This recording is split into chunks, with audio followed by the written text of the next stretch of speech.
human factor is the common denominator of every runway incursion, the end of quote. Page 2, Runway Safety Blueprint, FAA. There are two keywords over here. The common denominator of every runway incursion, and the second keyword is every runway incursion.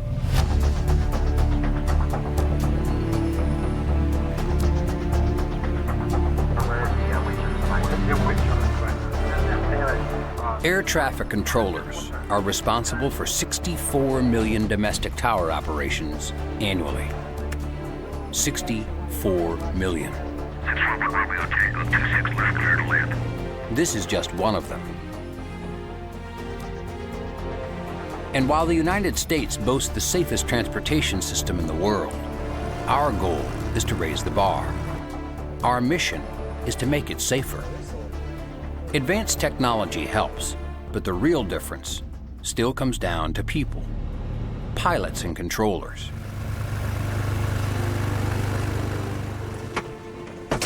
So in a world of increased traffic and rapidly advancing technology, what can pilots and controllers do to work more closely, communicate more efficiently, and make the system safer? Whether you ask the top veteran controllers or the most experienced pilots, the answer is always the same: education. From studying flight safety publications and websites to signing up for classroom instruction to learn new procedures and technology, continuing education is the ultimate key to safety. Today, by special invitation from the FAA, we're going to experience a behind-the-scenes look at air traffic control. Explore how pilots and controllers can work together more efficiently and effectively, and examine real-world consequences when breakdowns in communication and lapses in situational awareness occur.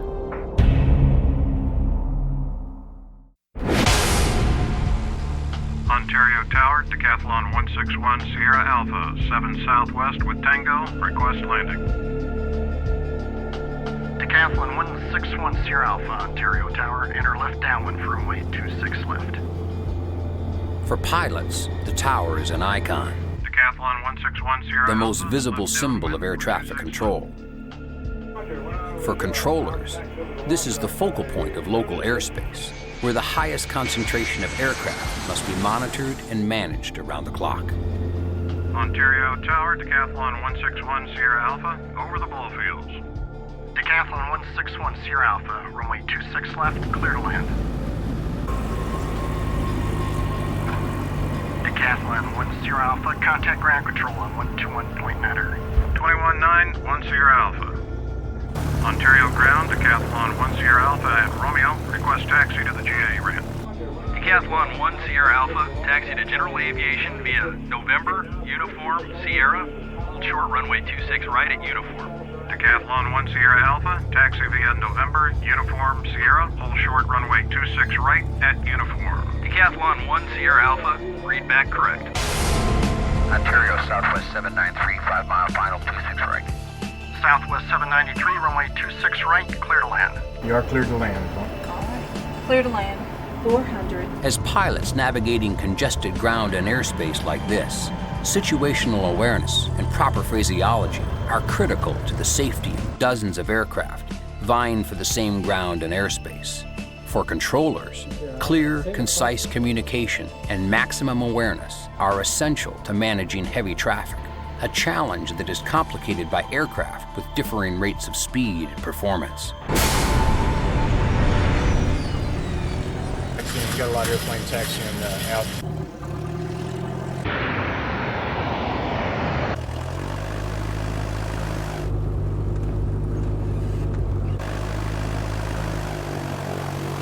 Okay, Beverly, he isn't stopping. Okay, he's on the runway. He's taxiing on the runway.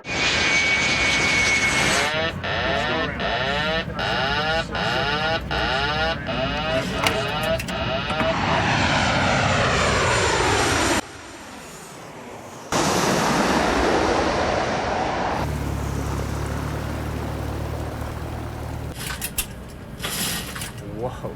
The most critical times of flight are takeoff and landing. When things happen en route, they're not as critical.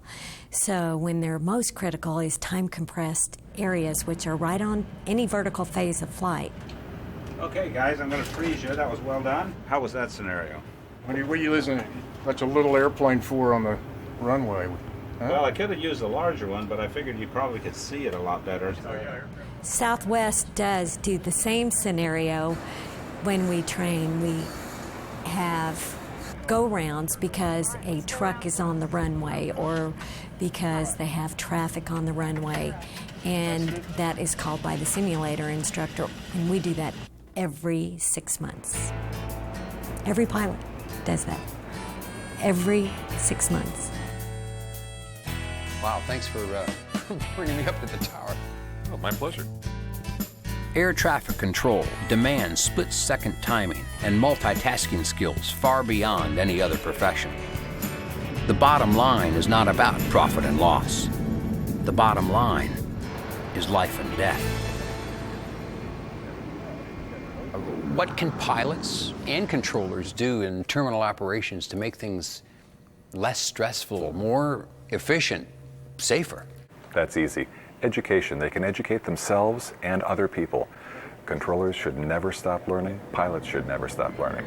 Whether I'm working in a control tower or flying an airplane, it is important that I never treat the same situation as though it was fixed. Everything always changes. You need to educate yourself. If you keep learning about what it is that you do and what other people do, you'll be far better off.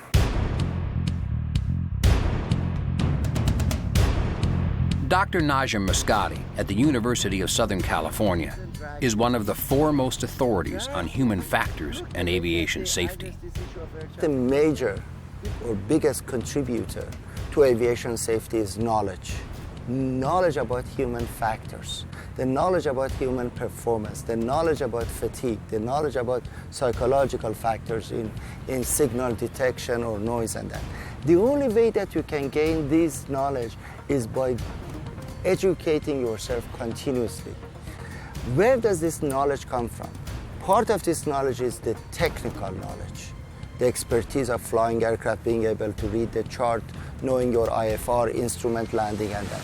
The other important component of the knowledge is the knowledge that you will gain by knowing the whole system. The system, quite simply, is the tightly choreographed dance that transpires between pilots and controllers. And the system works. Most of the time, it works incredibly well. But we do experience lapses in awareness. There remain flaws in operations and breakdowns in communication. One such incident, Boston Logan International Airport, 9 June 2005, involving Aer Lingus on runway 15 right and US Air on runway 9.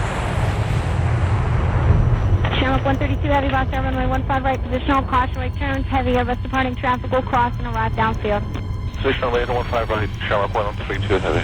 Air France 322 Heavy, Boss Tower, give way to the jet on the other side, cross 15 right, and then kind of ground point 9er. So we are... From 4973, turn left heading 010, runway 4 left, clear for takeoff. 010, clear for takeoff, 4 left.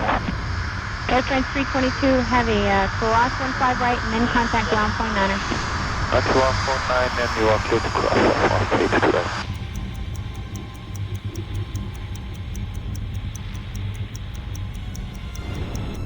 US Air 1170, runway 9er, position at home. No, US Air 1170. Delta 1929, hard right turn via 22 left, immediate right on Papa. Hard right turn, 22 left, right turn, Papa, Delta 1929. Yeah, American 1752, the ILS 4 left. It's 1752 Boston Tower, 4 right, clear to land, caution, right turn runs arriving DC-10 heavy, wind 080 at 4. Good land, right, 52. Delta 1929, on Papa, hold short of Echo, you can shut down there. Hold short of Echo, we can shut down, Delta 1929, Delta 1929, my coordinator indicates that there may, and I emphasize may, because I've been yelled at many times today, be a release for LaGuardia.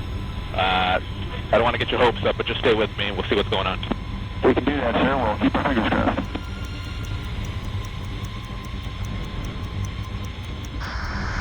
Observe release 15 right, Shamrock Heavy. Just to let you know, Shamrock 132 Heavy, I have that one crossing, and I have one arrival to the crossing runway. It will be American 757. You'll see him shortly. Be ready. Ready, Shamrock 132 Heavy. Shamrock 132 Heavy, start bringing your power up traffic. Actually, it's only on 3 mile final for the crossing runway, wind 080 at 4. Runway 15 right, clear for takeoff. Takeoff, 132 Heavy.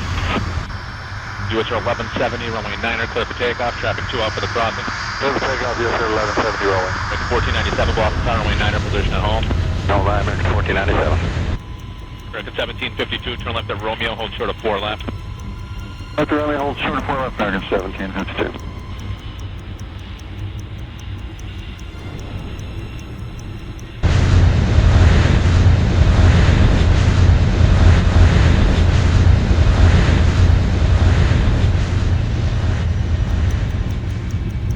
Delta 1929, you're good to go. Move up to and short of 4 right on Echo. Hold short of 4 right on Echo, Delta 1929, thank you. American 1497, 9er, position at home. Position at home, American 1497. American 1752, monitor 128.8, short of 4 left. American 1752, switching. Whoa, whoa.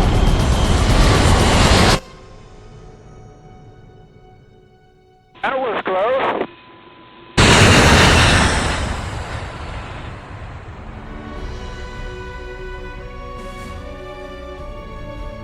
In this type of runway incursion, we are talking about 3 casts of characters: air traffic controller, aircraft A, aircraft B. Very simple.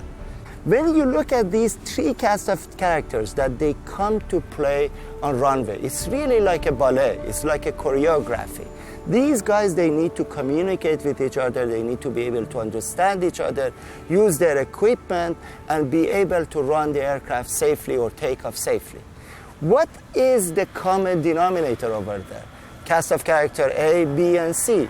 The common denominator is the human element or organizational factors. Human factors is an important piece of aviation safety because the human is a factor in a complex system of other humans, computers, and so each one contributes to the situation. We're still humans driving machines, so as long as humans are driving the machines, we have to think about the human side of it. It's a high consequence environment. There's a lot of duty of care issues. You have to be on top of your game all the time. There is a problem of exhaustion, there is a problem of fatigue. Human factors can range from poor nutrition, task saturation, fatigue, to dehydration and exhaustion. The list goes on. However, there's one human factor that appears over and over: complacency. So in your 24 years as a controller, what's the most challenging air traffic you've had to deal with? To tell you about that, I've got to tell you that there are 4 parts to the way traffic works. One would be very easy. There would be no or one airplane. It's very difficult to have something go wrong if there's only one airplane. That's one. The next one would be where it's very busy. If it's busy but still within your capabilities, it becomes a thing of beauty. The airplanes are moving around, the words are coming out correctly, everything is good. You're stressed but not overstressed. Right. The next would be when they add a few more things, a few more tasks for the controller to do. When it's very busy. At that point, you run the risk of making an error, of forgetting to do something. But the real scary scenario is where it's just a little bit busy. You just have a few airplanes and you think you know what's going on. So you relax. That complacency is what'll kill you. Chicago O'Hare International Airport, 23 July 2006. The following operational error is a runway incursion involving Giant 6972, cleared to land on 14 right, and United 1015, cleared for takeoff on 27 left, intersecting runways. Hello, Tower, Giant 6972 Heavy, 9 DME, let's 14 right. Giant 6972 Heavy Air Tower, runway 14 right, clear to land, 1608, traffic will depart, ahead of your arrival. Clear to land, runway 14 right, Giant 6972. United 647, turn left, contact ground point 9er. Point 9, 647, 9. United 938 Heavy, runway 14 right, clear for takeoff, turn left heading 040. Clear for takeoff, 14 right, left turn 040, United 938 Heavy.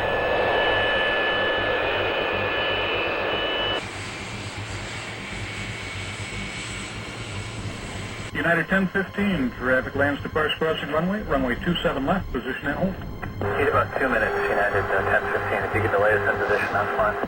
United 1015, let me know when you're ready. Hold in position on runway 27 left. Position hold runway 27 left, and we'll let you know when we're ready, United 1015.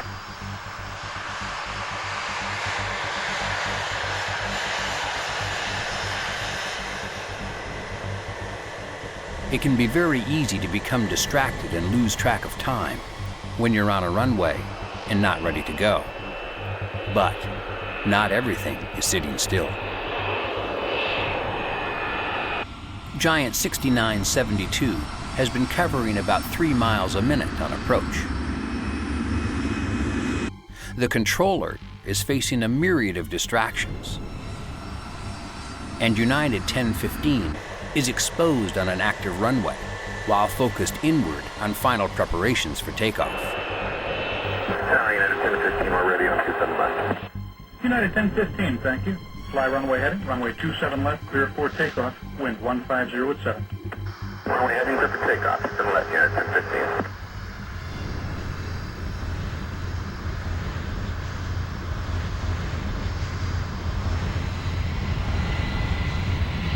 Three different realities, 2 short minutes, and one very real opportunity for imminent danger. Skyway 6927, runway 27 left, taxi in position and hold, wind 150 at 7. Position hold, 27 left, Skyway 6927.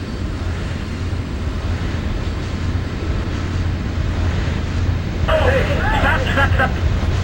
Don't worry, we got him.